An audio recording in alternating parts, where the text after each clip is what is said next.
Hey everyone, it's July 27th, and that means that if today's your birthday, you share with convicted murderer Erin Caffey, who conspired with her boyfriend to murder her family when she was just 16, and that is her right up there. Born in Texas in 1991, Caffey came from an extremely religious family, who even moved when she was 13 to be closer to their conservative Baptist church.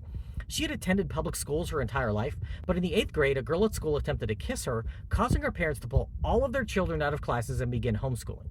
It might just be me, but that sounds like an overreaction. The Caffey family felt that bisexuality was a serious threat to their family and wanted to do whatever they could to shield their children from it. These days, I guess you could just move to Florida.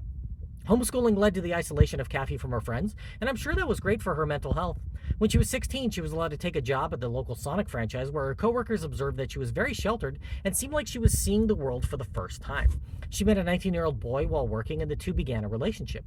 Despite this being a heterosexual relationship, her parents still didn't approve, and when he presented Caffey with his grandmother's engagement ring a few months later, they were incensed. After seeing references to drinking and sexual behavior on his MySpace page, they limited the time their daughter could spend with her boyfriend to 1 hour per week under their supervision. I'm sure those were very fun dates. She began to plot to run away, and when she was grounded for speaking to her boyfriend on the phone without permission, she told the boy that killing her parents was their best option, because apparently overreacting to things ran in the family. On March 1st, 2008, Caffey ran outside at 2 a.m. to meet her boyfriend in his car, who had brought along a friend and his girlfriend.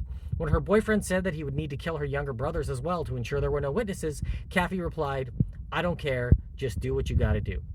The four sat in the car for a short while before the two boys burst in the front door, shooting and stabbing the family. They shot at everyone inside and used a samurai sword to nearly decapitate her mother, then set fire to the house and fled. Her mother and two brothers, aged 8 and 13, were killed, but her father survived the attack despite receiving 5 gunshot wounds. He managed to climb out the bathroom window to get away from the flames and crawled 300 yards to a neighbor's house. When a 911 operator asked the neighbor where the man was bleeding, he replied, "Where isn't he bleeding from? It's a miracle he's here at all." While Caffey wasn't initially a suspect in the rampage, her boyfriend was identified by her father. A friend of her boyfriend admitted to police that he had been offered $2,000 to participate, and all 3 of her accomplices told authorities that the attack was her idea. In January of 2009, all 4 pleaded guilty to murder and received life sentences. Her father visits her in prison as often as possible, and she was interviewed by both Dr. Phil and Piers Morgans for their show, which seems worse than prison itself. If this is your birthday, I hope you have a great day. Leave me a comment so I can wish you a happy birthday. If you know someone whose birthday it is today, send them this video so I can find out all about their birthday twin. And to Erin Caffey, I say, happy birthday, you bastard.